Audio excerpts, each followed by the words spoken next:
My perfume, quick shower won't take too long. I'll be done, just sing this song. So wrap me in plastic and make me shine. We can make a dollhouse, follow your design.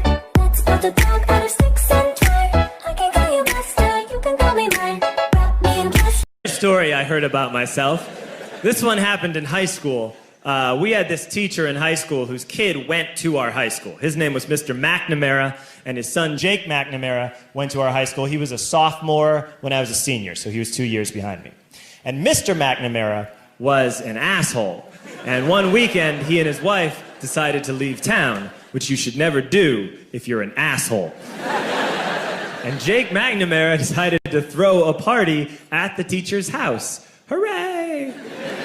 And everyone around town heard about it, and we all got up individually and thought, okay, let's go over there and destroy the place. I walked into this party, everyone I had ever met was there, and everyone was drinking like it was the end of the world.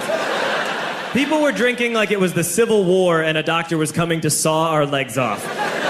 It was totally unsupervised. We were like dogs without horses. We were running wild.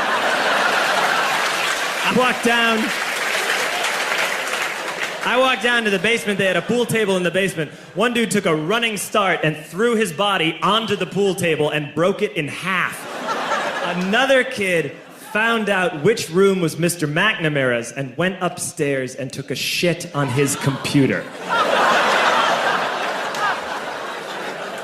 So the party was going great. I'm standing in the basement and I'm holding a red cup. You've seen movies. And I'm standing there and I'm holding a red cup and I'm starting to black out. And I guess someone said like, something, something, police. And in a brilliant moment of word association, I yelled, fuck the police! Fuck the police!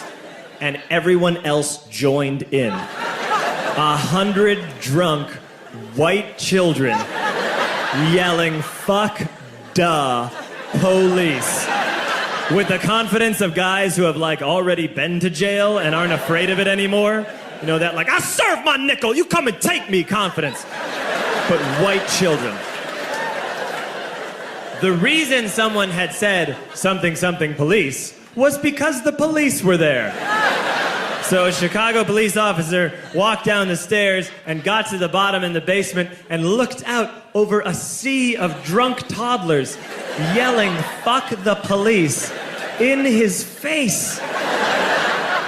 And he was almost impressed. He was like, wow. And then he leaned into his walkie-talkie and went, get the paddy wagon. And my friend John, who is now a father, this man now has a baby, he grabbed a 40, smashed it on the ground, and yelled, scatter! And everyone ran in a different direction. We all ran in different directions. It was like that scene in Ratatouille when the humans come in the kitchen and all the rats go in different ways. We all ran in different directions. I ran into the laundry room and I jumped up on the washing machine and I crawled out through a window into the backyard, and now I'm running through the backyard and there was this big chain link fence and I thought, I've never climbed a fence that high before. And then I woke up at home.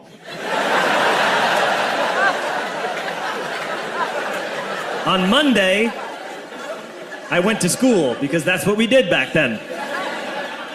And I'm walking into the school building, and who do I see but Jake McNamara? And he says to me, hey, were you at my party on Saturday? And I said, no. You know, like a liar.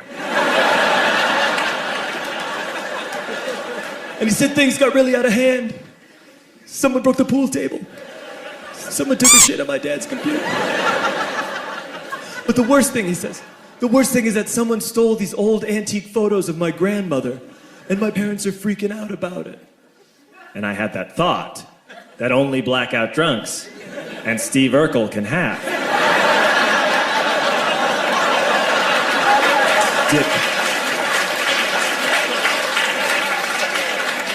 Did I do that?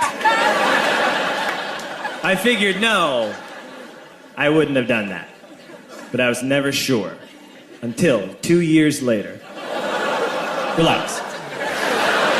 I'm playing video games with this kid named Alex that we also went to high school with. 2 years later, we've graduated by now. We're playing video games for a couple hours. And then Alex says to me, hey, come here, I want to show you something. And he takes me into his bedroom. And then he takes me into a side room off of his bedroom. never a good thing to have.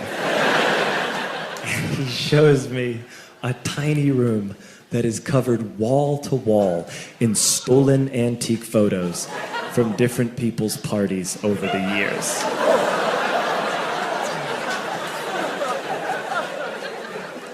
And I said, why? Why do you do this?